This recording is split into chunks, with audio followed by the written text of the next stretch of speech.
Good morning to all. I Bhanu Chaudhary welcome you all in the second video of D block element. Today we are going to discuss some properties of D block elements. So let's start with the ionization energy. So बेटा सबसे पहले हमें ये जानना होगा कि ionization energy होती क्या है. आयोनाइजेशन एनर्जी और एंथैल्पी. देखिए आयोनाइजेशन एनर्जी का मतलब होता है the minimum amount of energy which is required to remove an electron from the outermost shell of an isolated gaseous atom. यानी कि आपके पास अगर कोई एक आइसोलेटेड गैसियस एटम है उसमें से लास्ट इलेक्ट्रॉन को निकालने के लिए जो एनर्जी की जरूरत है, जो कम से कम एनर्जी की जरूरत है, that energy is considered as ionisation energy. Definition दे देते हैं. The minimum amount of energy required to remove an electron from outermost shell of an isolated gaseous atom. ये कह रहा है कि हमें कम से कम कितनी एनर्जी की जरूरत पड़ेगी ताकि हम एक इलेक्ट्रॉन को रिमूव कर सकें. एक इलेक्ट्रॉन को रिमूव कर सकें. An electron from outermost shell of an isolated gaseous atom. तो this is all about the ionisation energy होती क्या है. अब हम जानेंगे कि जो डी ब्लॉक होता है उसके अंदर आयोनाइजेशन एनर्जी का क्या ट्रेंड होता है. देखिए जनरली क्या होता है, जैसे हम लेफ्ट से राइट में जाते हैं, electron are added in the same sub shell. D orbital के अंदर इलेक्ट्रॉन्स ऐड होते चले जाते हैं और जैसे जैसे डी ऑर्बिटल के अंदर इलेक्ट्रॉन ऐड होंगे तो क्या होगा, न्यूक्लियर चार्ज बढ़ता चला जाएगा. बिकॉज नंबर ऑफ प्रोटॉन्स बढ़ते चले जाएंगे, इलेक्ट्रॉन्स बढ़ते चले जाएंगे. तो चार्ज बढ़ने की वजह से जेड इफेक्टिव न्यूक्लियर चार्ज बढ़ेगा, जिसकी वजह से जो है इलेक्ट्रॉन को निकालना मुश्किल होता चला जाएगा. लेकिन आगे क्या ट्रेंड्स होते हैं, फर्स्ट के लिए क्या ट्रेंड होता है, इसके बारे में हम बात कर लेते हैं. चलिए, trend of ionization energy in D block element और ट्रांजिशन सीरीज. तो पहला जो पॉइंट है that is generally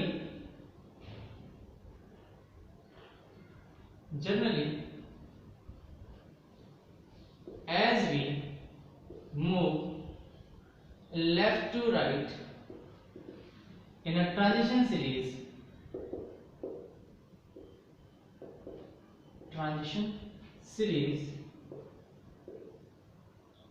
ionization energy increases. Ionization energy क्या होती है, इंक्रीज होती है. उसका रीजन जान लेते हैं. रीजन क्या है, रीजन ये है as we move left to right in a transition series,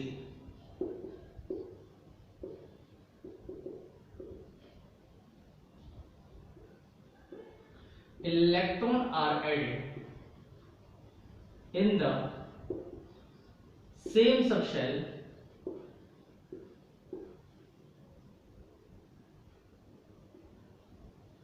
hence effective nuclear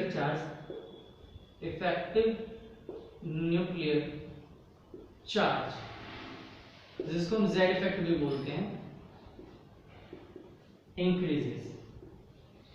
Hence, consequently,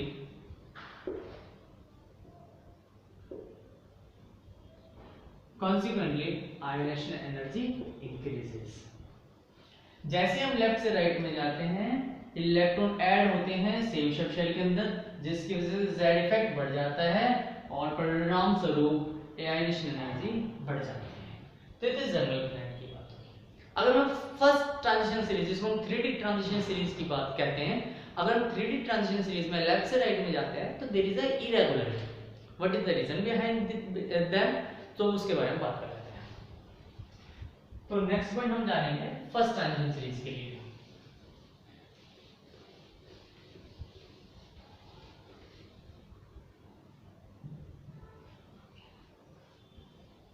in the first transition series,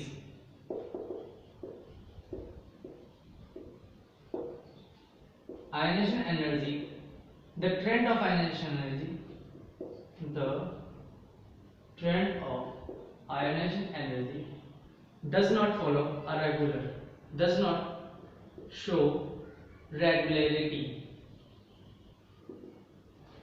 जब फर्स्ट आयनाइजेशन सीरीज में जाएंगे तो आयनाइजेशन एनर्जी वो जो होगी वो रेगुलरिटी शो नहीं करेगी. What is the reason behind that, इसके बारे में बात करेंगे. पहले मैं लिख देता हूं फिर मैं आपको समझा देता हूं. This is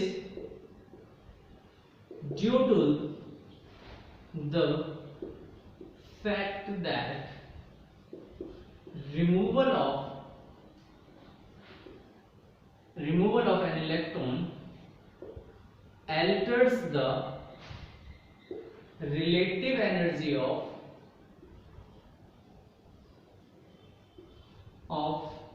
n-1d and ns orbitals. Thus there is reorganization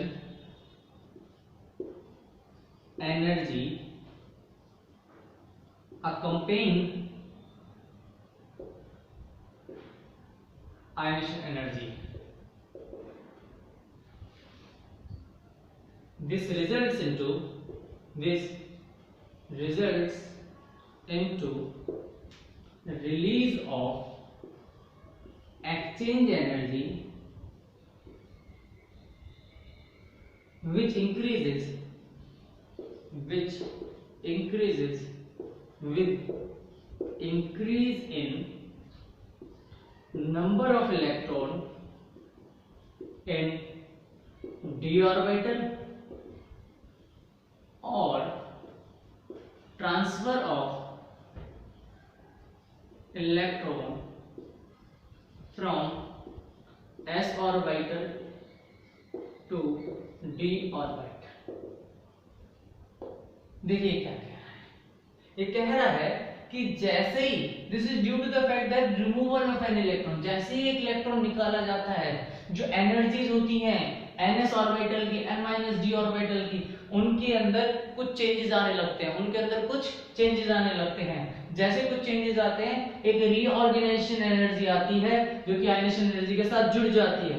there is a reorganisation, फिर से एक एनर्जी आती है जो कि आयनाइजेशन एनर्जी के साथ जुड़ जाती है, और जो एनर्जी आती है उसकी वजह से रिलीज जो एनर्जी होती है, रिलीज ऑफ एक्सचेंज एनर्जी, इसमें जो एक्सचेंज ऑफ एनर्जी का जो रिलीज होता है वो इंक्रीज होता चले जाता है जैसे जैसे नंबर ऑफ इलेक्ट्रॉन बढ़ते चले जाते हैं या फिर इलेक्ट्रॉन ट्रांसफर होते हैं s ऑर्बिटल से d ऑर्बिटल में. This is the main reason कि जो आयनाइजेशन एनर्जी है it does not show regular trend in first transition series, because जैसे इलेक्ट्रॉन निकाला जो रिलेटिव एनर्जी है n और n-1d ऑर्बिटल की, उसके अंदर कुछ चेंजेस आते हैं. चलिए आई होप आपको ये वाली बात समझ में आ गई होगी. एक नेक्स्ट पॉइंट और है. नेक्स्ट पॉइंट ये है कि जैसे ही हम सक्सेसिव एलिमेंट्स की बात करते हैं डी ट्रांजिशन सीरीज में, तो उनकी जो एनर्जी होती है उन आयनाइजेशन एनर्जी का डिफरेंस बहुत ज्यादा नहीं होता, जैसा कि हम देखते हैं s ऑर्बिटल में या s ब्लॉक में और p ब्लॉक में. p ब्लॉक में फर्स्ट एलिमेंट से सेकंड एलिमेंट में जाने पे आयनाइजेशन एनर्जी के अंदर काफी ज्यादा चेंजेस आता है, लेकिन ट्रांजिशन एलिमेंट्स में ऐसा नहीं होता. चलिए इसके बारे में कुछ और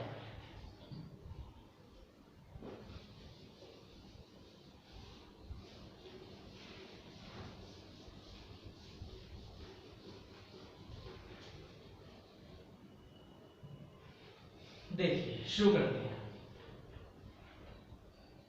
The difference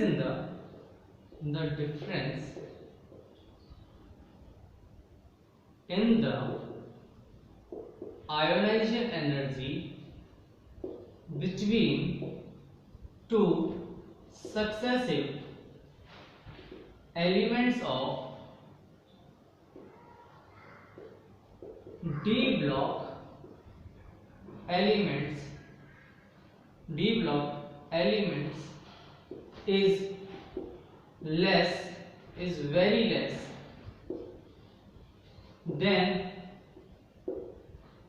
than difference in ionization energy of successive elements of block element, P block elements, मैं कह रहा हूं कि अगर दो सक्सेसिव एलिमेंट है, तीन सक्सेसिव लगातार एलिमेंट्स की बात कर रहे हैं, जैसे कि लिथियम से बेरिलियम में गए, फिर बेरिलियम बोरोन से कार्बन, कार्बन से सिलिकॉन, सिलिकॉन से कार्बन, कार्बन से नाइट्रोजन, नाइट्रोजन से ऑक्सीजन, ऑक्सीजन से फ्लोरीन, फ्लोरीन से नियॉन। तो जैसे ही मैं एक एलिमेंट से दूसरे एलिमेंट में जा रहा हूं, यहाँ पे जो डिफरेंस होगा ना आयनेशन एनर्जी का, जो डिफरेंस होगा आयनेशन एनर्जी का, आयनेशन एनर्जी का जो डिफरेंस होगा वो बहुत ज्यादा है, वो बहुत ज्यादा है। यहाँ पे भी अगर दो एलिमेंट्स के बीच के आयनेशन एनर्जी का डिफरेंस देखूं तो वो भी बहुत ज्यादा है, वो भी बहुत ज्यादा। लेकिन अगर मैं डी ब्लॉक एलिमेंट्स की बात करता हूँ, ट्रांजिशन एलिमेंट्स की बात करता हूँ, जैसे कि स्कैंडियम से टाइटेनियम गए, टाइटेनियम से वैनेडियम गए, वैनेडियम से क्रोमियम, कोई भी एलिमेंट ले लीजिए, जैसे टाइटेनियम से वैनेडियम गए, तो जो आयनेशन एनर्जी का डिफरेंस होगा वो बहुत ज्यादा नहीं होगा, वो बहुत ज्यादा नहीं होगा, is not very high, not very high. इन दोनों के बीच का डिफरेंस बहुत ज्यादा नहीं होगा। जैसे कि यहां से यहां तक जाने में इसकी आयनेशन एनर्जी 10 थी तो इसकी 20 हो गई, तो यहाँ 10 किलो जूल पर मोल आया। फॉर एग्जांपल यहाँ पे बोरोन से कार्बन में जा रहा हूँ, इसकी एनर्जी थी 20, इसकी हो गई 29, तो आयनेशन एनर्जी का डिफरेंस कितना है 9। लेकिन मैं जैसे टाइटेनियम से वैनेडियम में जा रहा हूँ, अगर इसकी एनर्जी 30 है तो इसकी 31 होगी, ओनली 1 का डिफरेंस, जो कि बहुत कम है as compare to the successive elements of P block element और एस ब्लॉक एलिमेंट। यही वाली बात कही गई है, the difference in the ionization energy, ionization energy का जो डिफरेंस होगा बिटवीन टू सक्सेसिव एलिमेंट्स, जो दो सक्सेसिव एलिमेंट्स हैं of B block is very less than difference in the successive elements of S and P block elements. क्या आपको ये बात समझ में आई? इसका रीजन जानते हैं, इसका रीजन इसका रीजन के लिए दो बातें आपको समझनी जरूरी है। पहला है Z इफेक्ट, जिसको हम इफेक्टिव न्यूक्लियर चार्ज कहते हैं, and that second is poor shielding effect. देखिए रीजन जान लेते हैं। As we move left to right, electron added in same subshell, hence Z effect, जिसको हम इफेक्टिव न्यूक्लियर चार्ज भी कहते हैं, Z effect increases, hence ionization energy should increase, hence ionization energy should increase, ionization energy increase होनी चाहिए। Second point, ये first point था, अब सेकंड पॉइंट की बात करेंगे। As we move left to right, electron are added in the n-1d orbital. Electron जो add हो रहा है n-d ऑर्बिटल, यानी कि सेकंड लास्ट शेल के अंदर ऐड हो रहा है, लास्ट शेल के अंदर ऐड नहीं हो रहा। हेंस अ शील्डिंग इफेक्ट कम अराइज, अ शील्डिंग इफेक्ट कम अराइज, शील्डिंग इफेक्ट आना शुरू हो जाएगा। शील्डिंग इफेक्ट आने की वजह से क्या होगा? Attraction among the nucleus and last electron. देखिए जैसे यहाँ न्यूक्लियस है, यहाँ शेल्स हैं, शेल्स होने के बाद ये वाली जो शेल है इसको मैंने n-1d मान लिया, देन ns शेल मान लिया। अब इलेक्ट्रॉन इसके अंदर आते चले जा रहे हैं, आते चले जा रहे हैं, आते जा रहे हैं, तो यहाँ पे एक स्क्रीन हो जाएगी, एक शील्ड बन जाएगा लास्ट इलेक्ट्रॉन और न्यूक्लियस के बीच में। इसके बीच में एक शील्ड बन जाएगा, एक दीवार बन जाएगी, एक स्क्रीन बन जाएगी न्यूक्लियस और इलेक्ट्रॉन के बीच। तो न्यूक्लियस और लास्ट इलेक्ट्रॉन के बीच में अट्रैक्शन कम हो जाएगा। अट्रैक्शन कम होने की वजह से क्या होगा? जो आयनेशन एनर्जी अब बढ़नी चाहिए थी वो उतनी ज्यादा नहीं बढ़ पाएगी, क्योंकि अट्रैक्शन क्या हो गया? कम। हम तो ये सोच रहे थे कि प्रोटॉन बढ़ रहे हैं और इलेक्ट्रॉन बढ़ रहे हैं, प्रोटॉन बढ़ रहे हैं और इलेक्ट्रॉन बढ़ रहे हैं, तो अट्रैक्शन बढ़ जाएगा। मैंने यही तो बोला, as we move left to right, electron added in the same shell के अंदर ऐड हो रहे हैं, तो Z इफेक्ट क्या होगा? बढ़ गया, न्यूक्लियर प्रोटॉन्स बढ़ गए तो अट्रैक्शन बढ़ गया। सो Z effect increases, hence ionisation should increase, ionisation energy increase होनी चाहिए। लेकिन ये स्क्रीनिंग इफेक्ट की वजह से जो प्रोटॉन्स हैं न्यूक्लियस के अंदर जो प्रोटॉन्स हैं वो लास्ट इलेक्ट्रॉन को ज्यादा अट्रैक्ट नहीं कर पा रहे हैं क्योंकि there is a shield in between the nucleus and the last electron. Hence ionization energy बढ़ेगी तो, लेकिन बहुत ज्यादा नहीं बढ़ेगी। क्लियर हो रही है बात? Shielding effect come arise which is very poor, हालांकि वो बहुत कम है, which is poor shielding effect.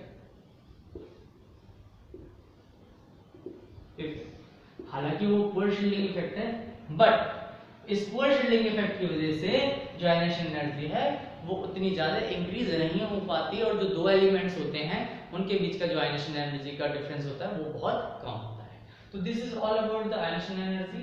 Irregular कि जो दो एलिमेंट्स होते हैं उनके बीच में आयनेशन एनर्जी कम क्यों होती है, लगातार जो दो एलिमेंट होते हैं ट्रांजिशन एलिमेंट्स के उनके बीच में आयनेशन एनर्जी कम क्यों होती है। एक नेक्स्ट बात और जाननी है हमें, that is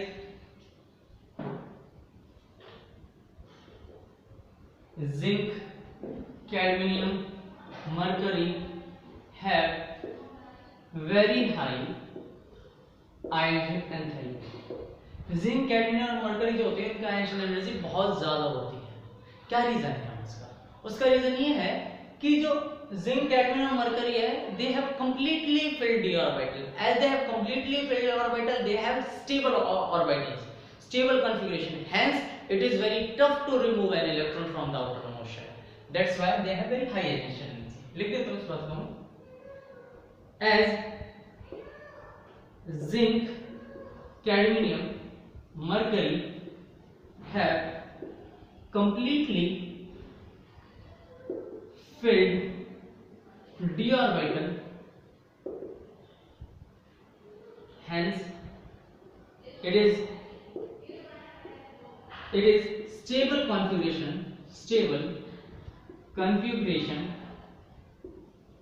and from stable configuration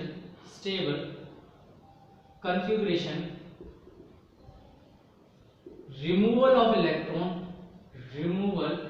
of electron is very tough. Consequently zinc, cadmium and mercury have very high ionization energy. इसलिए जिंक, कैडमियम और मरकरी की जो आयनेशन एनर्जी होती है वो बहुत ज्यादा होती है। This is all about the ionization energy. Ionization energy में यही सारे पॉइंट्स हैं जिससे मैक्सिमम क्वेश्चंस बनते हैं। आई होप आपको आयनेशन एनर्जी ट्रांजिशन एलिमेंट्स में समझ में आ गया होगा कि किस तरह से काम करता है। नेक्स्ट प्रॉपर्टी करते हैं हम लोग, and the next property is electrode potential. Electrode potential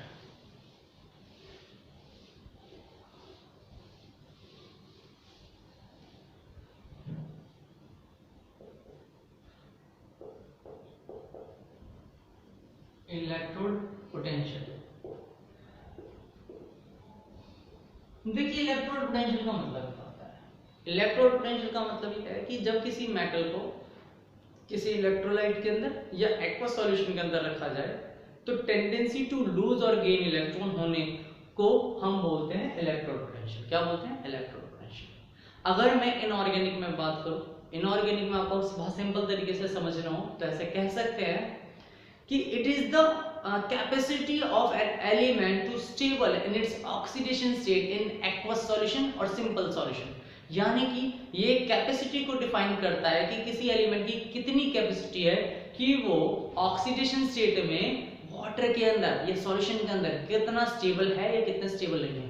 तो इसके बारे में ऐसे लिख सकते हैं, इलेक्ट्रोड पोटेंशियल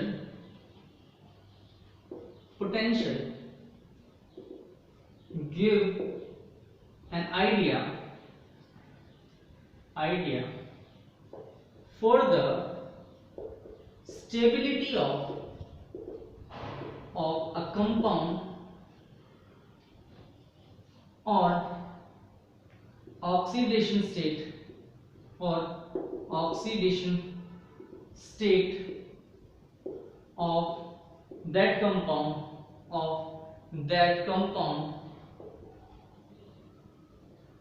in एक्वस और सिंपल सॉल्यूशन। सिंपल सॉल्यूशन मैं बोल रहा हूं कि इलेक्ट्रोड पोटेंशियल एक आइडिया दे देगा आपको कि जो कोई कंपाउंड है, कोई एलिमेंट है, electrode potential give an idea for the stability of a compound और oxidation state of that compound in aqueous solution और सिंपल सॉल्यूशन। कि मेरे पास जो कंपाउंड है या मेरे पास कोई ऑक्सीडेशन स्टेट है वो कितना स्टेबल रहेगा एक्वस सॉल्यूशन के अंदर और सिंपल सॉल्यूशन के अंदर of transition element, of transition. Clear है यहां तक? मेरे पास एक सॉल्यूशन है या तो मेरे पास वाटर है, वाटर के अंदर मैंने कोई एलिमेंट डाल दिया और मान लीजिए वो +2 की स्टेट में है, तो ये क्या +2 की स्टेट में रहेगा या नहीं रहेगा? ये सारी की सारी इंफॉर्मेशन कहां से पता लगेगी मुझे पता लगेगी इलेक्ट्रोड पोटेंशियल से। देखिए इलेक्ट्रोड पोटेंशियल 3 फैक्टर्स पे डिपेंड करता है। पहला होता है एंथैल्पी ऑफ सब्लिमेशन, दूसरा होता है एंथैल्पी ऑफ आयनेशन एंड तीसरा होता है एंथैल्पी ऑफ हाइड्रेशन। तो 3 फैक्टर्स पे डिपेंड करेगा, इसके बारे में थोड़ी थोड़ी बात कर लेते हैं। तो शुरू करते हैं। The factors on which electrode potential depends.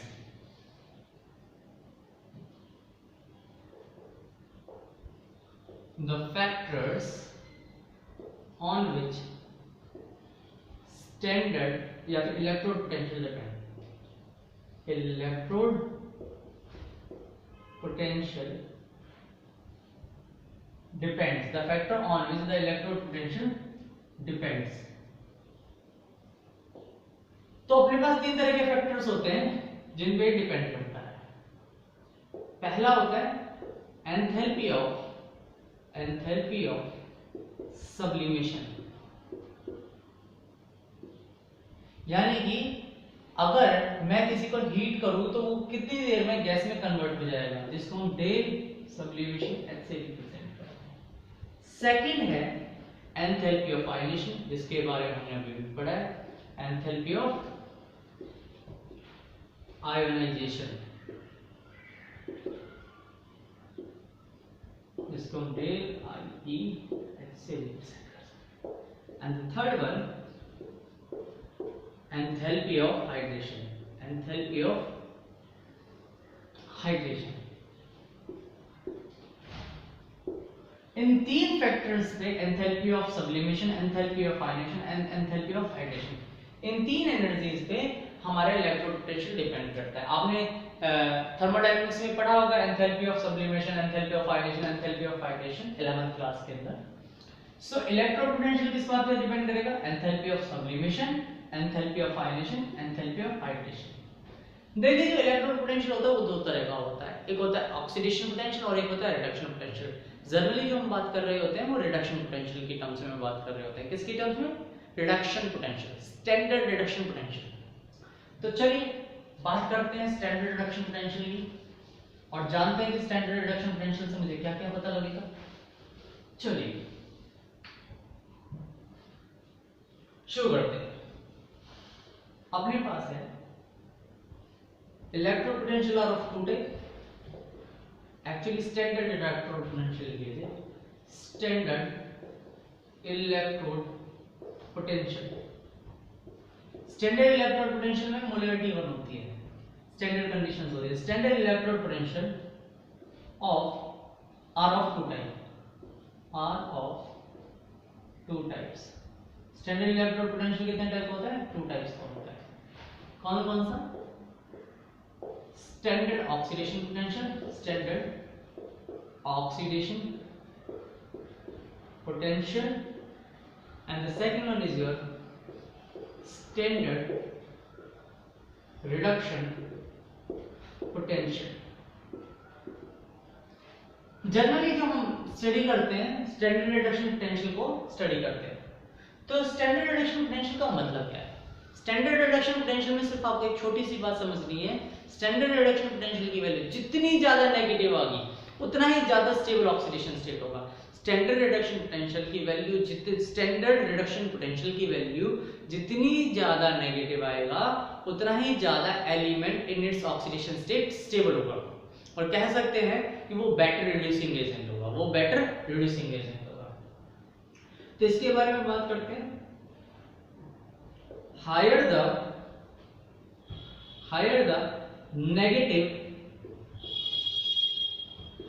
Negative value of standard reduction potential, higher the stability of element in its oxidation state in aqueous solution or simple solution। दूसरा ऐसे कह सकते हैं, higher the negative value of standard reduction potential, better the reducing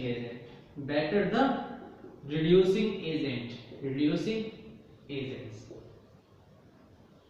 अब reducing agent क्या होते हैं? Reducing agents are those elements which has the tendency to lose electron and become stable in its oxidation state, यानी कि वो अपने electrons को loose कर दे और अपनी ऑक्सीडेशन स्टेट में स्टेबल हो जाए। इसे हम बोलते हैं बेटर रिड्यूसिंग एजेंट। क्या बोलते हैं? Better reducing agent.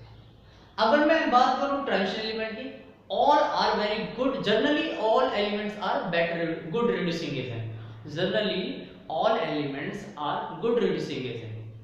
अब फर्स्ट ट्रांजिशन सीरीज में कॉपर को छोड़ देंगे, कॉपर की भी बात करेंगे थोड़ी देर में कैसे काम करता है। चलिए तो कुछ पॉइंट समझ लेते हैं रिडक्शन पोटेंशियल के बारे में।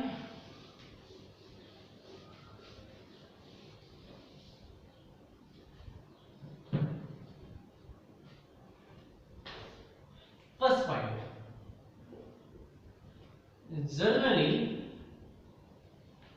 Transition elements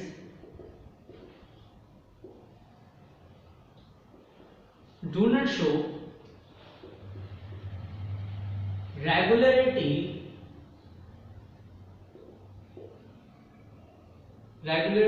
in standard reduction potential। Generally transition element do not show regularity in standard reduction potential as we move left to right, जैसे ही हम लेफ्ट से राइट में जाएंगे, जो स्टैंडर्ड रिडक्शन पोटेंशियल होता है ट्रांजिशन एलिमेंट का, वो रेगुलर नहीं होता। जैसे हम जाएंगे, ऐसा नहीं कि इंक्रीजिंग ऑर्डर में या डिक्रीजिंग ऑर्डर में, ऐसा नहीं होता। रीजन क्या है? रीजन है because ionization energy and enthalpy of sublimation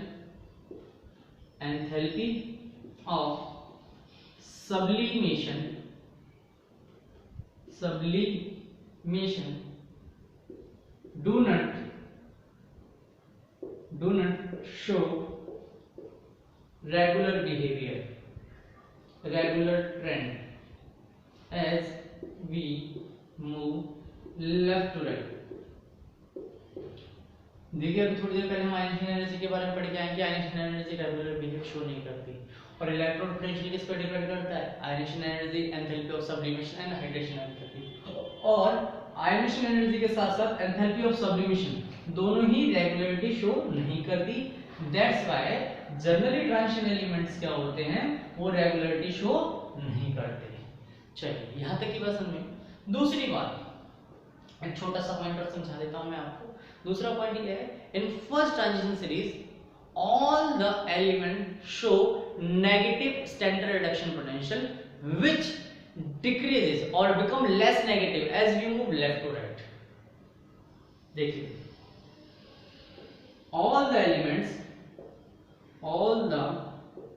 elements except copper show negative standard reduction potential and their value become less negative as we move left to right,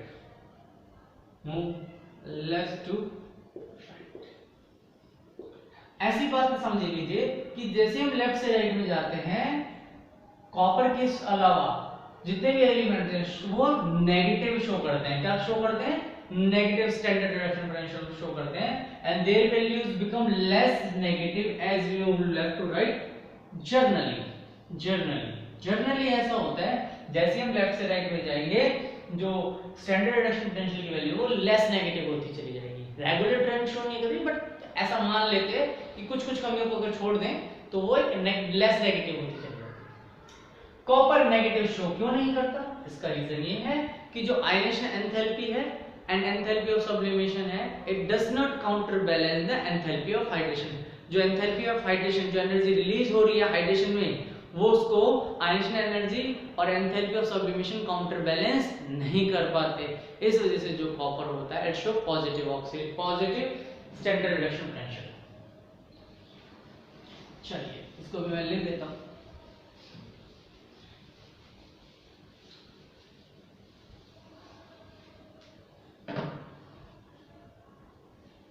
देखिए, copper show positive standard reduction potential in first transition series, in the first transition series, because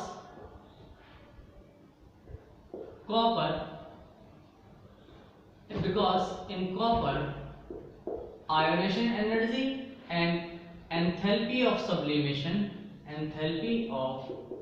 sublimation does not counterbalance by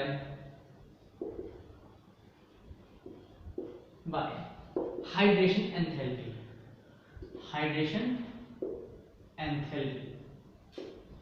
तो ये hydration enthalpy की वजह से counter balance नहीं हो पाता। क्या आपको ये बात समझ में आ रही है?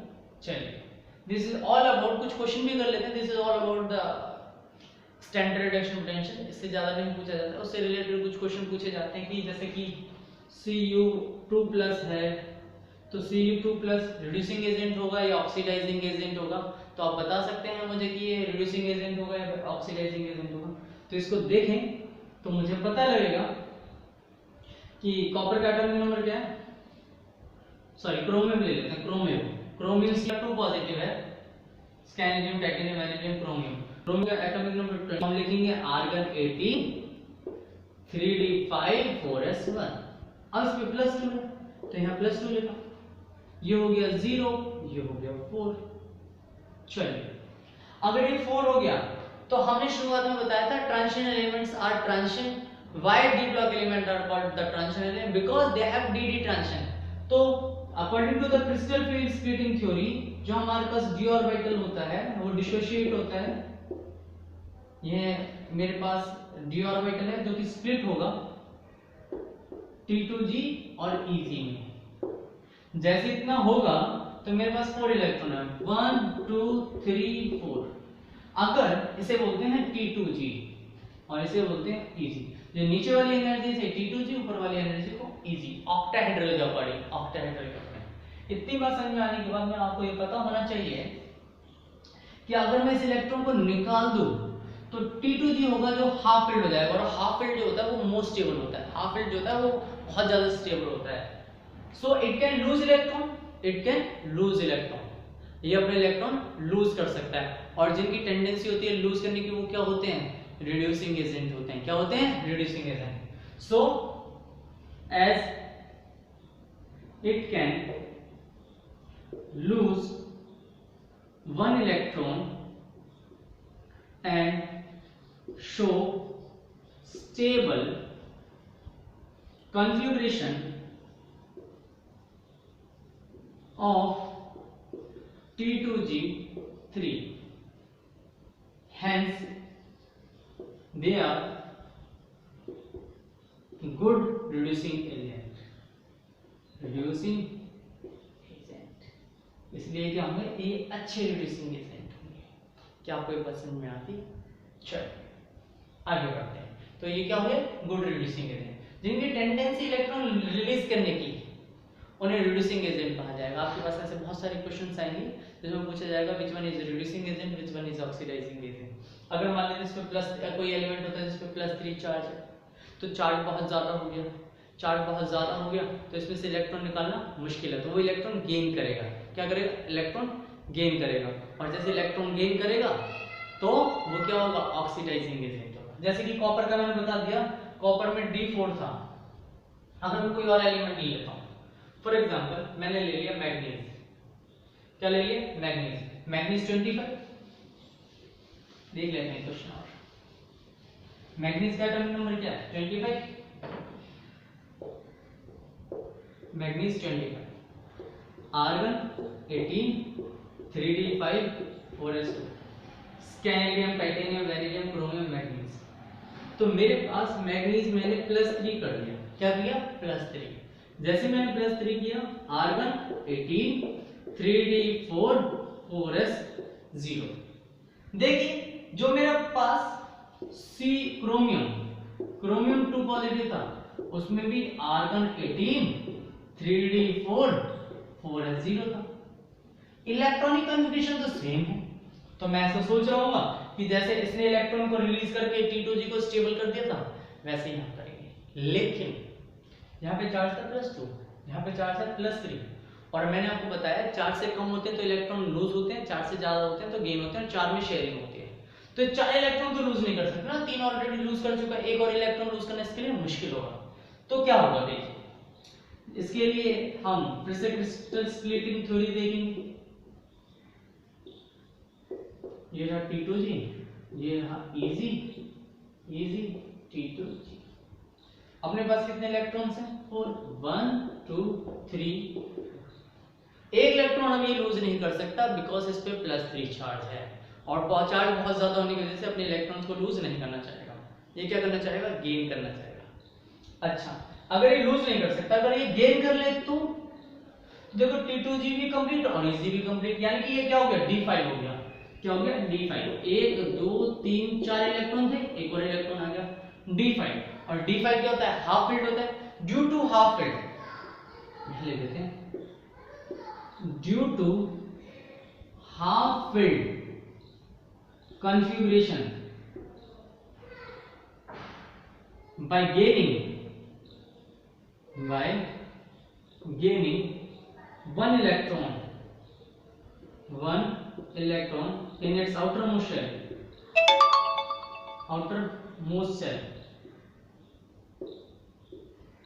it is good oxidizing agent, तो ये क्या होगा? एक गुड ऑक्सीडाइजिंग एजेंट होगा। क्या आपको ये बात समझ में? चलिए नेक्स्ट बात करेंगे। This is all about the standard reduction potential. अब हम बात करते हैं नेक्स्ट ऑक्सीडेशन स्टेट्स के बारे में। किसके बारे में? ऑक्सीडेशन स्टेट्स के बारे में। चलिए शो करते हैं oxidation state of transition elements. Oxidation state of transition elements. देखिए सबसे पहले मैं कुछ बातें बताने वाला हूं आपको, उन बातों पर ध्यान देंगे। पहली बात, जो इलेक्ट्रॉनिक कन्फिगरेशन होता है उसमें n-1d 1 to 10 ns 0 to 2 and these two orbitals have approximately same energy. These two orbitals have approximately same energy. Hence, both orbitals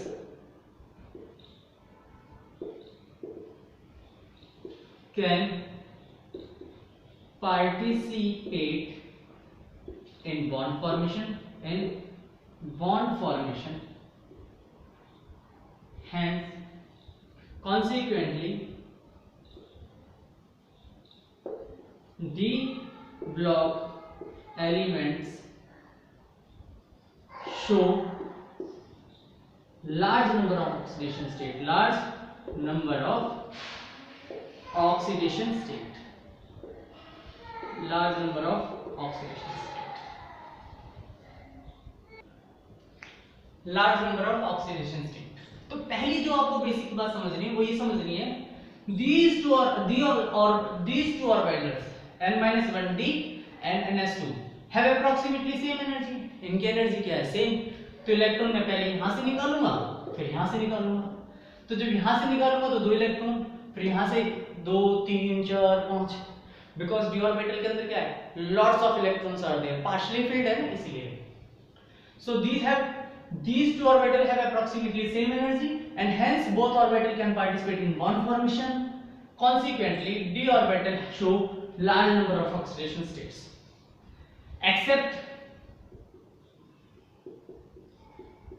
first and last elements। देखिए फर्स्ट और लास्ट एलिमेंट बहुत ज्यादा large number of oxidation state show नहीं करते। उसका reason ये है कि जो इनिशियली जो फर्स्ट एलिमेंट्स होते हैं उनके पास number of electron d orbital के अंदर बहुत कम होते हैं, और जो लास्ट एलिमेंट होता है वो स्टेबल होता है, कंप्लीटली फिल्ड होने की वजह से क्या होता है, स्टेबल होता है। स्टेबल होने की वजह से वो बॉन्ड फॉर्मेशन में पार्टिसिपेट बहुत कम लेवल पे करते हैं। चलिए यहां तक की बात समझ आ गई, तो कुछ और बातें कर लेते हैं। Some observation about the oxidation state of d block elements। आपको ये बात तो पता लगी, डी ब्लॉक एलिमेंट जो होते हैं वो बहुत सारी ऑक्सीडेशन स्टेट शो करते हैं, +2 +3 +4 +5 +6 +7 +8। इसका रीजन यही होता है बिकॉज इनके पास जो ns और n-1 डी ऑर्बिटल होते हैं उनकी एनर्जी सेम होती है, तो electron can participate from ns as well as n-1 D orbital. Some observation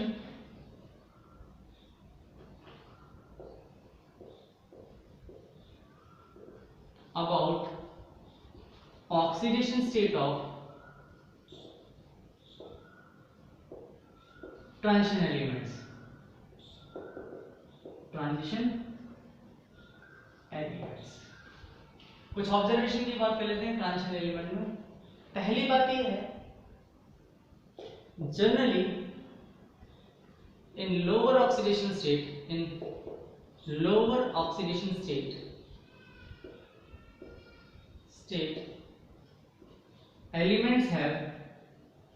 elements have +2 oxidation state in first transition series। देखिए ये क्या कह रहा है, जनरली जो लोअर ऑक्सीडेशन स्टेट होता है वो +2 है फर्स्ट ट्रांजिशन सीरीज में। फर्स्ट ट्रांजिशन सीरीज में जनरली कौन सा ऑक्सीडेशन स्टेट है, लोअर ऑक्सीडेशन स्टेट क्या है, +2 है। ठीक है, इसका मेन रीजन क्या है, इसका मेन रीजन है because this shows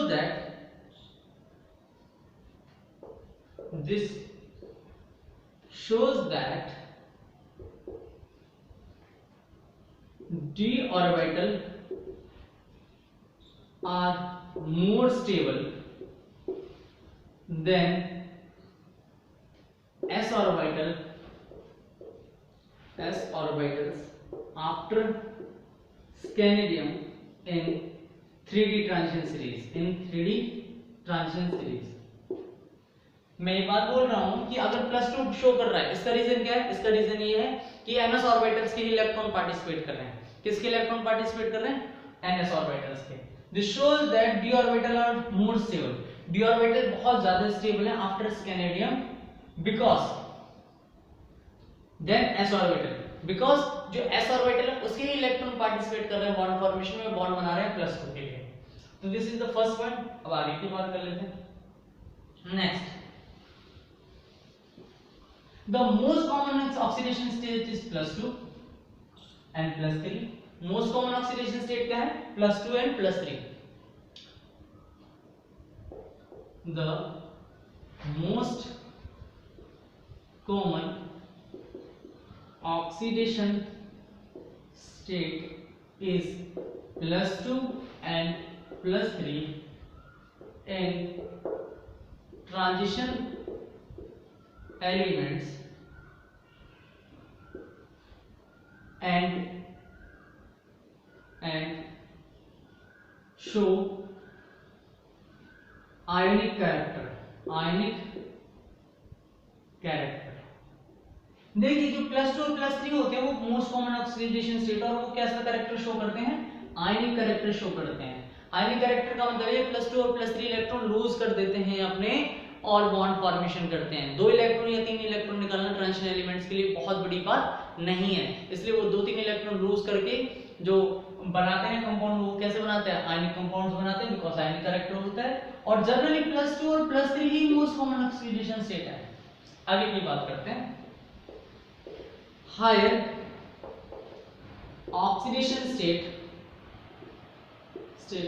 also there in transition elements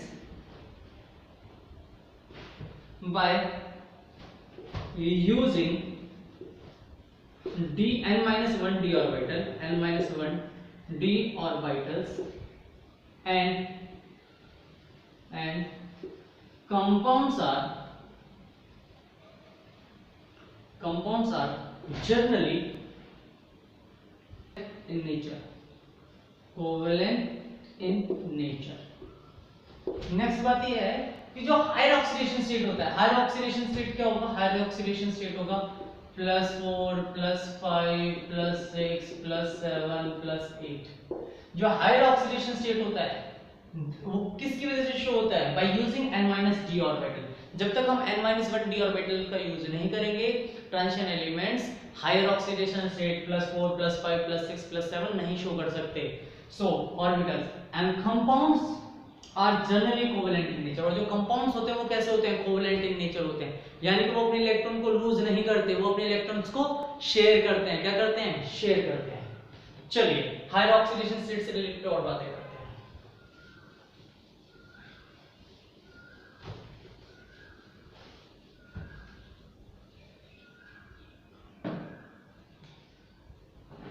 चलिए अब नेक्स्ट पॉइंट की बात करते हैं। Generally highest oxidation state, highest और largest number of oxidation state is shown by elements generally occurred near the mid or in the mid of transition series। मैं कह रहा हूं कि अगर मेरे पास एक ट्रांजिशन सीरीज है तो जो मिड वाला एलिमेंट होगा उसका जो largest number of oxidation state होगा that is in between the mid और नियर द मिड। यानी कि अगर मेरे पास scandium, titanium, vanadium, chromium, manganese, ferrous, cobalt, nickel, copper, zinc, अगर मैं देखूं कि largest number of oxidation state, highest number of oxidation state किसने शो किया, दैट इज मैग्नीज +7, जो कि अप्रोक्सीमेटली मिड में आ रहा है या नियर द मिड में आ रहा है। तो जो जनरली हाईएस्ट और जो largest number of oxidation state है that is shown by the elements which occur near the mid और in the mid of the transition series. चलिए इसका रीजन जान लेते हैं, इसका रीजन क्या होता है। देखिए इसका रीजन ये होता है because as we move left to right, electrons are added in the n-1 d orbitals which is responsible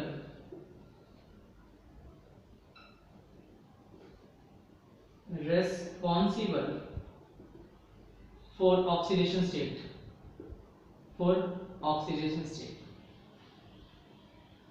as number of unpaired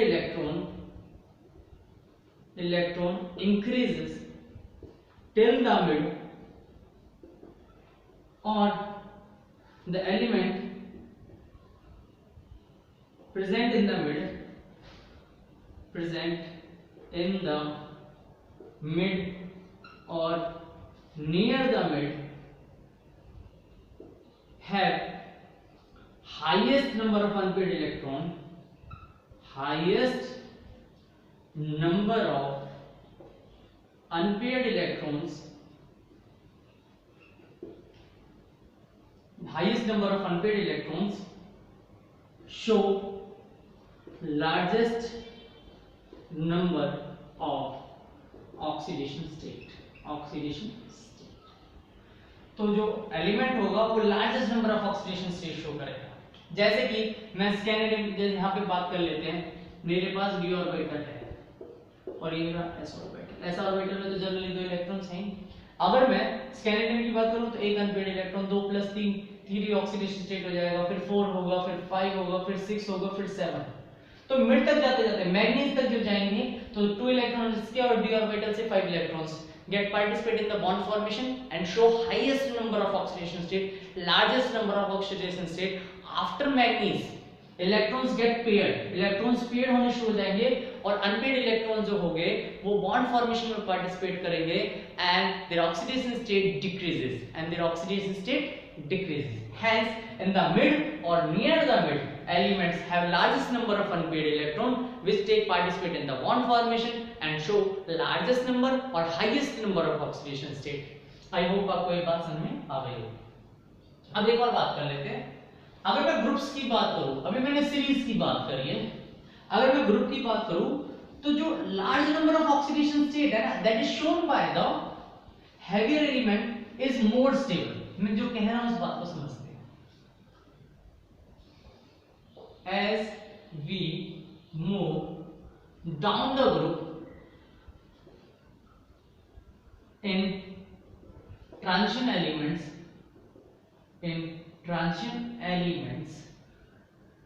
heavier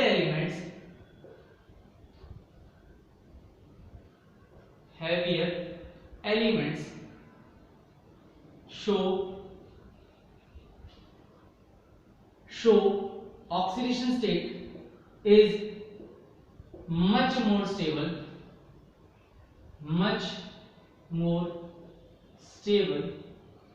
than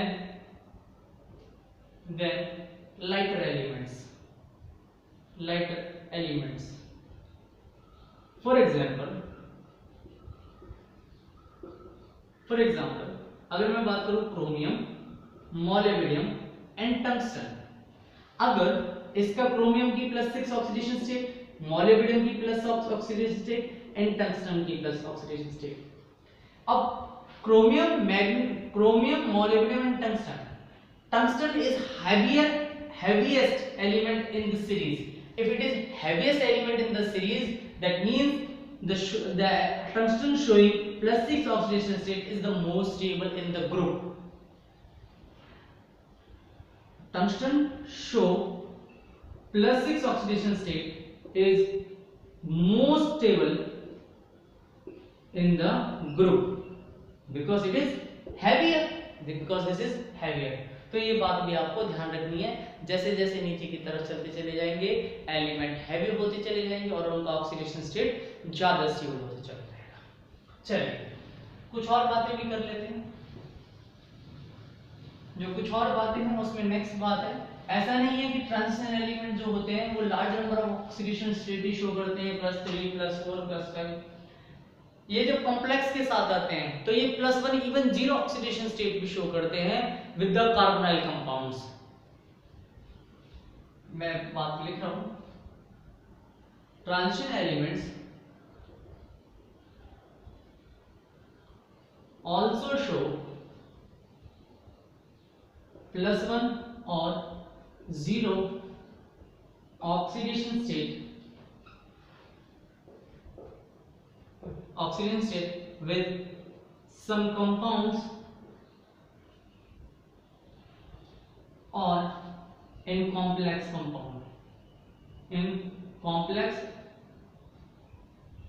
compound.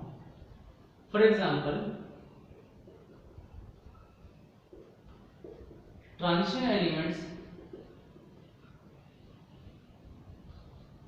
show zero oxidation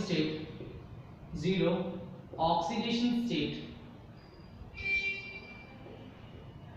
with carbonyl compound, carbonyl, because it does not only form sigma bond but also a pi acceptor ligand. ये bond sigma bond बनाने के साथ साथ क्या कर रहा है, pi bond को भी एक्सेप्ट करता है. ये पाई बॉन्ड एक्सेप्टर होता है, जिसकी वजह से इसका ऑक्सीडेशन स्टेट, इनमें ट्रांजिशन एलिमेंट्स का जो ऑक्सीडेशन स्टेट है वो बहुत ज्यादा कम हो जाता है और कई बार जीरो शो करते हैं. क्या शो करते हैं? जीरो ऑक्सीडेशन स्टेट शो करते हैं. अच्छा, अब मैंने आपको ये तो बता दिया जीरो किसके साथ शो करते हैं. अब अगर हाईएस्ट ऑक्सीडेशन स्टेट की बात करें तो क्या होगा? हाईएस्ट ऑक्सीडेशन स्टेट वो एलिमेंट शो करेंगे जो कि बहुत ज्यादा छोटे होंगे एंड जिनकी इलेक्ट्रोनेगेटिविटी बहुत ज्यादा होगी, जैसे कि फ्लोरीन एंड ऑक्सीजन. तो जनरली +7 +8 +6 फ्लोरीन या ऑक्सीजन के साथ ही ट्रांजिशन एलिमेंट शो करते हैं. Generally highest oxidation state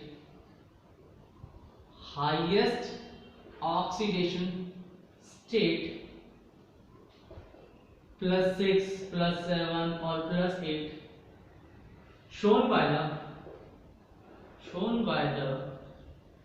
transition elements with fluorine and oxygen, because fluorine and oxygen have very small size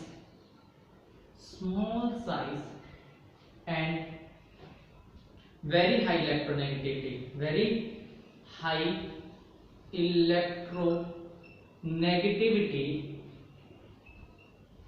hence show largest oxidation state.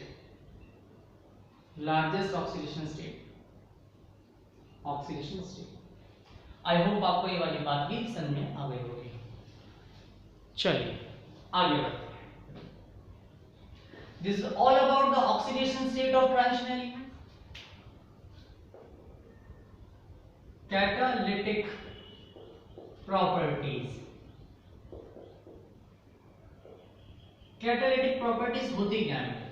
Catalytic properties are those properties. Catalyst का मतलब समझिए. सबसे पहले catalyst का मतलब होता है दो substance which can influence the rate of chemical reaction, either increase or decrease. Generally increases the rate of chemical reaction. जब कोई रिएक्शन हो रही है उसकी स्पीड को इंक्रीज कर दे या डिक्रीज कर दे, ऐसे सब्सटेंस जो होते हैं कैटलिस्ट होते हैं और इस प्रॉपर्टी को हम बोलते हैं कैटालिटिक प्रॉपर्टीज. तो ट्रांजिशन एलिमेंट जो होते हैं वो कैटालिटिक प्रॉपर्टी शो करते हैं. Generally all the elements of transition series show catalytic properties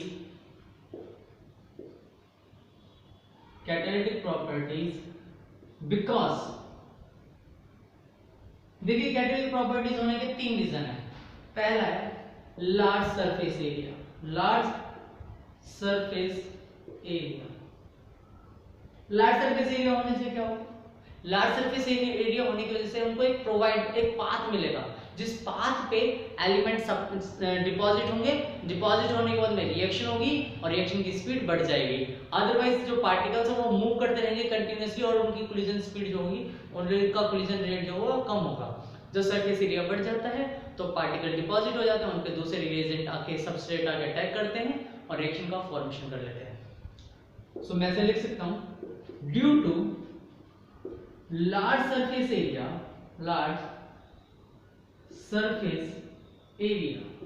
due to large surface area, transition elements provide a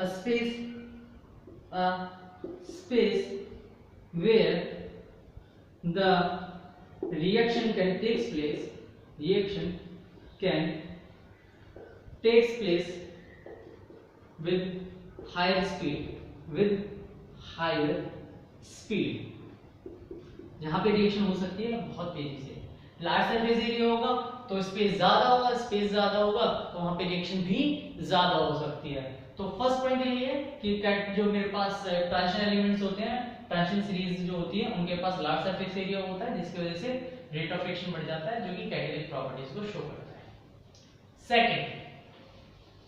second point है अनपेड इलेक्ट्रॉन्स का होना। डी ऑर्बिटल के पास अनपेड इलेक्ट्रॉन होते हैं, पार्शियली फिल्ड डी ऑर्बिटल होता है। Second point है because, नहीं ऐसे लिख दो, partially filled d orbital, partially filled d orbitals as transition elements have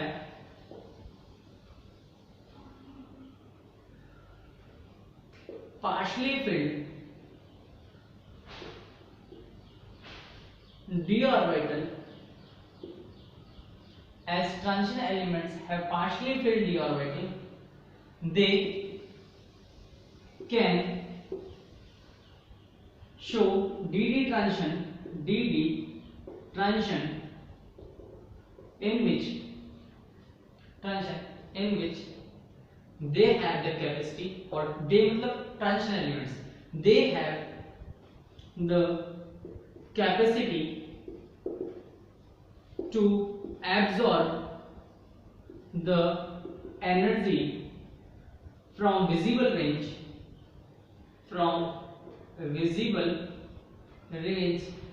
and use this energy for the reaction.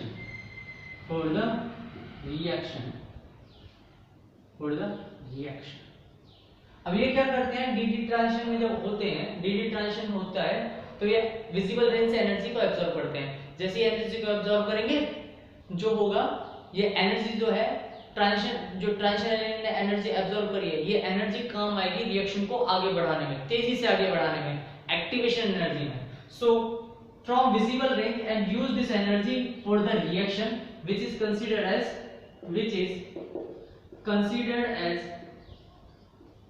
Activation energy. तो जो मेरे पास रिएक्शन है उसको एक एक्टिवेशन एनर्जी मिल जाएगी, जिसकी वजह से रेट ऑफ रिएक्शन तेजी से होने लगेगा, रेट ऑफ रिएक्शन बढ़ जाएगा। So this is the main reason डीडी ट्रांजिशन। यहाँ पे क्या होता है, पार्शियली फिल्ड डी ऑर्बिटल होता है, जिसकी वजह से डीडी ट्रांजिशन शो होता है, और डीडी ट्रांजिशन की वजह से they absorb energy from the visible range and this energy used for the reaction as the activation energy। अब डीडी ट्रांजिशन के बारे में थोड़ा सा मैं बता ही देता हूँ आपको, अदरवाइज आप कंफ्यूज हो सकते हैं। देख एक एग्जांपल ले लेता हूँ, Cu2+ यहां से मेरे पास ऑर्बिटल है, d ऑर्बिटल, क्रोमियम ले लेते हैं, कॉपर Cu2+ ले लेते हैं। मेरे पास इस तरह से एलिमेंट्स हैं, कॉपर 29 होता है, कॉपर 29, आर्गन 18, 3d10, 4s2 ऐसे था। अगर मैं 4s1 सॉरी, अगर मैंने Cu2+ किया देन मेरे पास आएगा आर्गन 18, 3d9, 4s1। ऐसा होने के बाद, इतना होने के बाद में dd ट्रांजिशन हो सकता है। ये T2G है, ये Eg है, ये रहा T2G और ये रहा Eg, इलेक्ट्रॉन्स फिल हैं। अब यहाँ पे एक स्पेस है, अब ये इलेक्ट्रॉन यहां से जैसे ही यहां जंप करेगा, ये इलेक्ट्रॉन यहां से जैसे ही यहां जंप करेगा, ये एनर्जी को एब्जॉर्ब करेगा फ्रॉम विजिबल रेंज, ये एनर्जी को एब्जॉर्ब करेगा फ्रॉम विजिबल रेंज, और जो एनर्जी एब्जॉर्ब करी है, that energy is used for the activation energy. किसमें काम आएगी? Activation energy. जैसे ही इसकी एनर्जी कम हो जाएगी फिर से, क्योंकि जो एनर्जी इसने ली है वो किसके को दे दी? एक्टिवेशन एनर्जी को। जैसे एक्टिवेशन के लिए दे दी, इसके पास एनर्जी कम हो जाएगी, फिर से वापस अपनी ग्राउंड स्टेट में आ जाएगा, जिसे बोलते हैं D transition. D transition, T2G से EG में गया। तो जो वो एनर्जी है जो एब्जॉर्ब करी, एक्साइटेड स्टेट में गया, एक्साइटेड स्टेट से ग्राउंड स्टेट में आने पर जो अपनी एनर्जी रिलीज करी for the activation, which activation की वजह से ही जो रिएक्शन है उसका रेट ऑफ रिएक्शन बढ़ जाता है, रेट ऑफ रिएक्शन बढ़ जाता है। आई होप आपको क्लियर हो गया होगा। और इसी की वजह से जो कंपाउंड्स होते हैं वो कलर शो करते हैं, कंपाउंड जो होते हैं वो कलर शो करते हैं। नेक्स्ट है अनपेयर्ड इलेक्ट्रॉन होना, अनपेयर्ड इलेक्ट्रॉन्स का होना। Third point, unpaired electrons as transition elements generally have unpaired electrons hence show variable oxidation state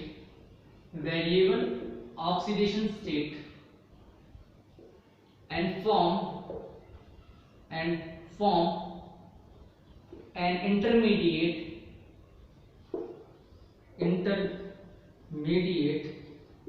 for a reaction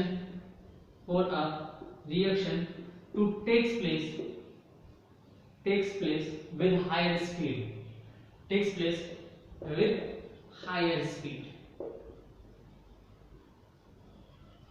देखिए अब मेरे पास जो ट्रांजिशन एलिमेंट्स हैं उनके पास अनपेयर्ड इलेक्ट्रॉन्स हैं, अनपेयर्ड इलेक्ट्रॉन हैं तो वो ऑक्सीडेशन स्टेट शो करेंगे, और ये ऑक्सीडाइजिंग स्टेट वाले जो कंपाउंड्स हैं ना ये इंटरमीडिएट का काम करेंगे, किसी रिएक्शन को करवाने के लिए बीच का रास्ता तय करेंगे, इंटरमीडिएट का काम करेंगे, तो जिसकी वजह से ट्रांजिशन एलिमेंट की जो कैटालिटिक प्रॉपर्टी है वो बढ़ जाती है, hence takes place with higher speed.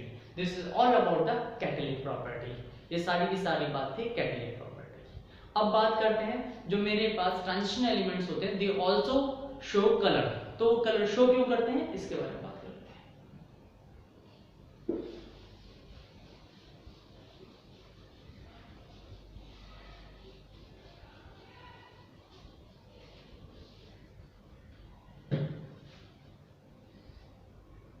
तो ऐसे लिख सकते हैं, transition elements form color compounds।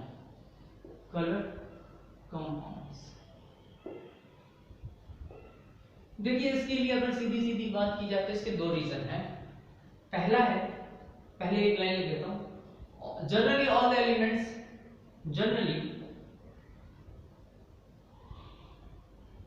the elements of transition series form compound which show color। इसके दो रीजन हैं। पहला अनपेयर्ड इलेक्ट्रॉन, पहला रीजन क्या है? Unpaired electron. as in transition series there are large number of unpaired electrons which show color। Unpaired electron जो होते हैं जनरली वो पैरामैग्नेटिक होते हैं, और जो पैरामैग्नेटिक होते हैं वो कलर शो करते हैं। दूसरी बात, due to the transition transition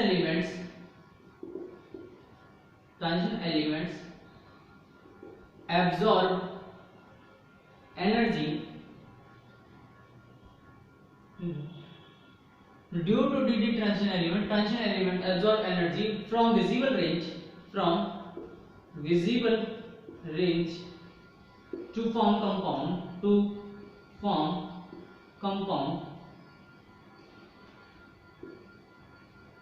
to form compound. Remaining energy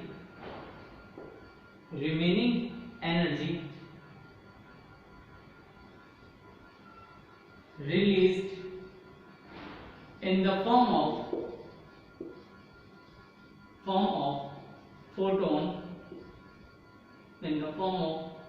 photons and show color. देखिए होगा क्या, डी ट्रांजिशन के बारे में भी बताया मैंने। डी ट्रांजिशन की T2G से इजी में इलेक्ट्रॉन जा रहा है कंपाउंड फॉर्मेशन के लिए, तो विजिबल रेंज से उसने एनर्जी को ऑब्जर्व किया, जितनी एनर्जी की जरूरत है उतनी एनर्जी ऑब्जर्व कर ली, रिमेनिंग एनर्जी छोड़ दी। रिमेनिंग एनर्जी जो है that is in the form of photon, that is in the form of colour. जैसे कि जो विजिबल रेंज होती है उसका एक पर्टिकुलर रेंज होता है, 400 से लेके 800 के करीब में जाएगा। तो इसमें एलिमेंट जो होंगे 400 से 450 तक एब्जॉर्ब किया, 400 से 450 की जगह पे 500 तक एब्जॉर्ब किया, रिमेनिंग एनर्जी को रिलीज कर दिया। जो रिमेनिंग एनर्जी है that is in the form of colour, in the form of photon, इसलिए they show colour. Transition element जो होते हैं उनके कंपाउंड जो होते हैं वो कलर शो करते हैं। चलिए अब मैग्नेटिक बिहेवियर के बारे में बात कर लेते हैं। Magnetic behaviour of transition elements.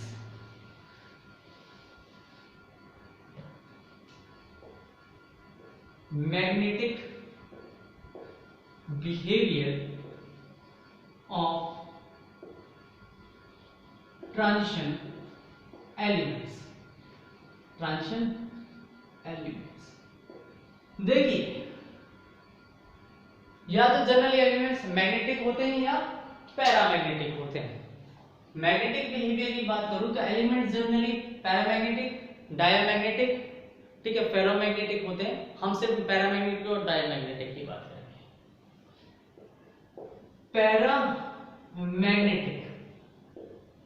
Paramagnetic means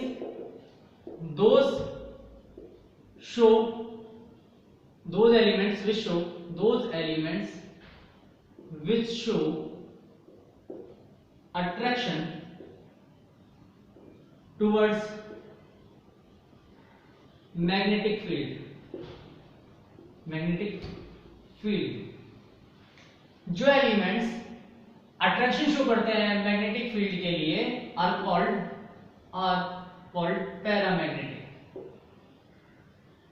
और उन्हें क्या बोला जाता है, पैरामैग्नेटिक। दिस पैरामैग्नेटिक बिहेवियर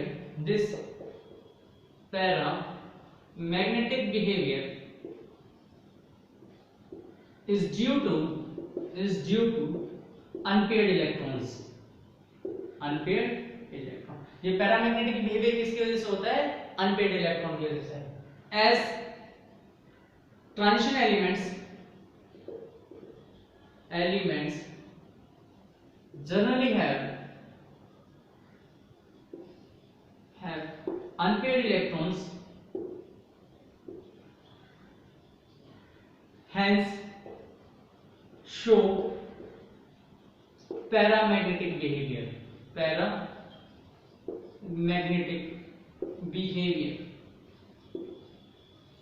देखिए पैरामैग्नेटिक बिहेवियर के लिए एक फॉर्मूला भी होता है मैग्नेटिक मोमेंट की, जिसकी बात करते हैं n+2। n is number of unpaired electrons. तो जितने ज्यादा नंबर ऑफ अनपेयर्ड इलेक्ट्रॉन्स होंगे उतना ही ज्यादा पैरामैग्नेटिक बिहेवियर होगा। Transition element paramagnetic behaviour show करते हैं बिकॉज उनके पास बहुत सारे अनपेयर्ड इलेक्ट्रॉन्स होते हैं। चलिए एक पैरामैग्नेटिक के साथ डायमैग्नेटिक भी होता है। डायमैग्नेटिक में सिर्फ इतना समझ लीजिए, which repel by the magnetic field। मैं बता देता हूं, diamagnetic those elements which show repel behavior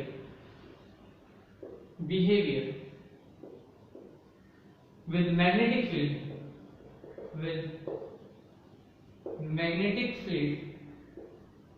called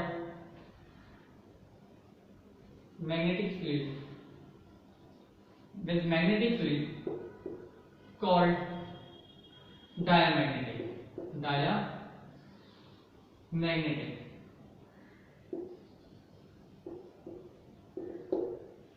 those elements which repel behavior with the magnetic field is called diamagnetic. Diamagnetic behavior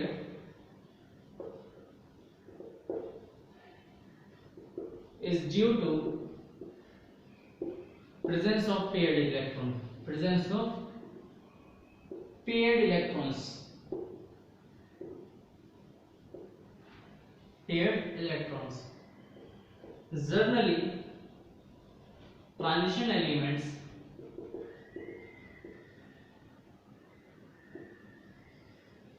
do not have paired electrons, hence do not show diamagnetic behavior. Diamagnetic behavior. इसलिए जो transition elements होते हैं वो diamagnetic behaviour show नहीं करते। Reason क्या होता है? रीजन ये होता है इनके पास पेयर्ड इलेक्ट्रॉन्स होते नहीं हैं। अनपेयर्ड इलेक्ट्रॉन होने की वजह से ये पैरामैग्नेटिक बिहेवियर शो करते हैं। चलिए, आपको मैग्नेटिक प्रॉपर्टीज के बारे में पता लग गया। और नेक्स्ट प्रॉपर्टी है alloy formation. Alloy formation, transition element जो जनरली होते हैं वो अलॉयज का फॉर्मेशन करते हैं। अलॉयज टू टाइप के होते हैं, इनके बारे में बात कर लेते हैं। नेक्स्ट प्रॉपर्टी है alloy formation. Alloy formation, alloy formation में आप बात समझेंगे। अलॉय फॉर्मेशन से पहले अलॉय समझते हैं। अलॉय क्या होता है? अलॉय का मतलब है सॉलिड सॉल्यूशन। जो दो डिफरेंट सॉलिड, दो या दो से ज्यादा डिफरेंट सॉलिड्स को मिला दिया जाए और उनका एक होमोजेनियस मिक्सचर बने, उसे बोलते हैं अलॉय। क्या बोलते हैं? Alloy. When two or more than two type of solids are mixed together in a homogeneous form, it is considered as alloy. क्या बोला जाता है? अलॉय। तो अलॉयज में जो मेरे पास होमोजेनियस मिक्सचर ऑफ सॉलिड होता है, that is of two type. Homogeneous mixture of solid is of two type, and there are two type of alloys. पहला होता है substitutional solid solution।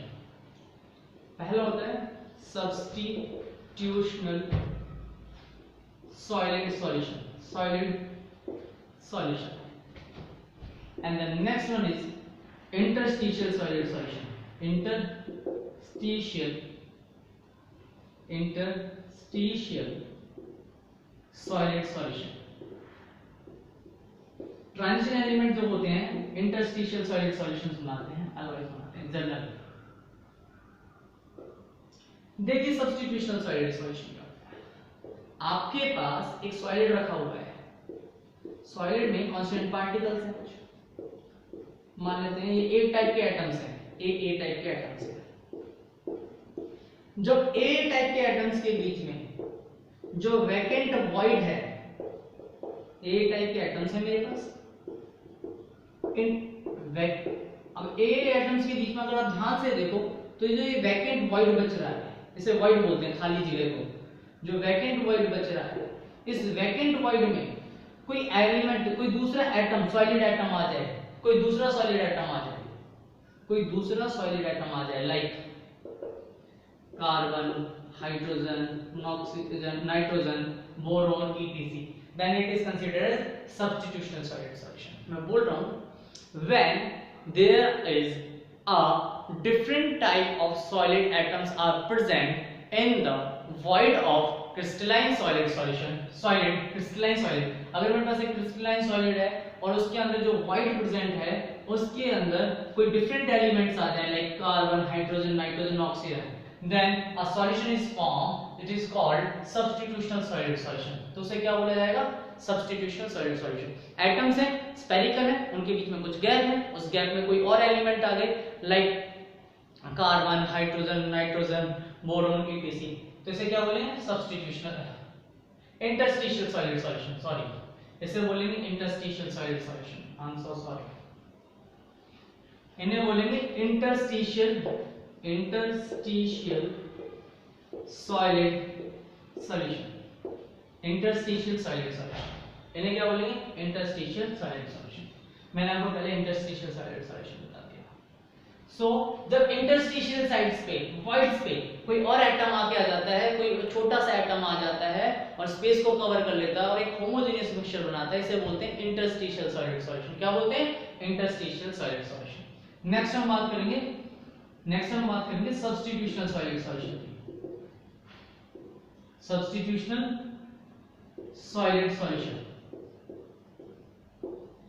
Interstitial solid solution में क्या होता है? एटम्स के बीच में जो वॉइड है उसमें कार्बन, हाइड्रोजन, नाइट्रोजन, कोई भी छोटे एटम्स के छोटे जो एटम्स हैं वो फिट हो जाए और एक सॉलिड सॉल्यूशन बनाए, उसे बोलेंगे इंटरस्टिशियल, अंदर आ जाना, इंटरस्टिशियल सॉलिड सॉल्यूशन।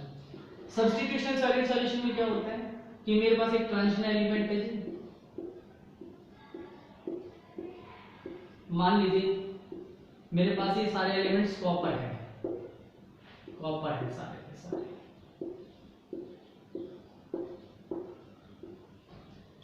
और मैंने यहां स्टेनस रख दिया।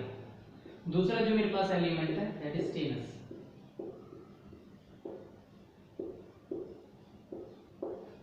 अब मैंने देखा जो size of atom of stannous and size of atom of copper दोनों अप्रोक्सीमेटली सेम है। Size of atom of copper and size of atom of stannous same है। देन क्या हुआ, कुछ एटम्स यहां और लग रहा, इन दोनों को मिक्स किया, देन मैंने देखा कि कॉपर के प्लेस पे कुछ स्टेनस के एटम्स आ गए, कॉपर के प्लेस पे कुछ स्टेनस के एटम्स प्रेजेंट हो गए। स्टेनस को कॉपर को सब्स्टिट्यूट किसने किया? स्टेनस ने किया। किसने किया? स्टेनस ने। तो कुछ कॉपर के एटम्स के प्लेस को किसने रिप्लेस किया? स्टेनस ने किया। तो इस तरह से जब एक की जगह पे दूसरा सब्स्टिट्यूट आ जाता है, एक एटम की जगह पे दूसरा सब्स्टिट्यूट आ जाता है, which have approximately same atomic size, इसे बोलते हैं सब्स्टिट्यूशनल सॉलिड सॉल्यूशन। इन्हें बोलते हैं सब्स्टिट्यूशनल सॉलिड सॉल्यूशन। और जनरली जो ट्रांजिशन एलिमेंट्स होते हैं वो सब्स्टिट्यूशनल सॉलिड सॉल्यूशंस बनाते हैं, यानी कि अलॉयज जो होते हैं वो सब्स्टिट्यूशनल सॉलिड सॉल्यूशन टाइप के होते हैं इन ट्रांजिशन एलिमेंट्स। और जब कॉपर के अंदर स्टेनस आया है तो इसे ब्रोंज बोला जाता है। क्या बोला जाता है? ब्रोंज। अगर कॉपर के अंदर जिंक आ जाता है, क्या आ जाता? जिंक। कॉपर के अंदर अगर मेरे पास जिंक आ जाता तो उसे बोलते brass.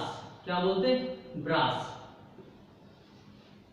Copper plus stannous, copper plus zinc, copper plus zinc आ जाता तो ब्रास बोलते। कॉपर है उसके अंदर मैंने जिंक डाल देता, बिकॉज कॉपर और जिंक के एटम का साइज अप्रोक्सीमेटली सेम हो जाता है तो वो ब्रास बना। अगर मैं कॉपर के साथ स्टेनस डाल देता हूं तो उन दोनों का साइज अप्रोक्सीमेट, एटम्स का साइज अप्रोक्सीमेटली सेम होता है तो वो ब्रॉन्ज बनाते हैं। सो सब्स्टिट्यूशनल सॉलिड सॉल्यूशन जो होते हैं उन्हें अलॉयज बोला जाता है for transition elements. I hope आपको ये वाली बात समझ में आ गई होगी। ये आज मैंने सारी की सारी प्रॉपर्टीज आपको बता दी हैं डी ब्लॉक एलिमेंट्स से रिलेटेड। डी ब्लॉक एलिमेंट्स में कौन कौन से एलिमेंट्स की क्या क्या प्रॉपर्टीज होते हैं, किस तरह से उनकी ट्रेंड होता है, सारी की सारी बातें आज आपको बता दी। आई होप आपको समझ में आ गई होंगी। आप अच्छे से मेहनत करेंगे, इसे पढ़ेंगे। Catch you soon in the next video in which we are going to discuss about some important compound of D block elements like the potassium dichromate and potassium permanganate. Thank you. Have a nice day. Thank you.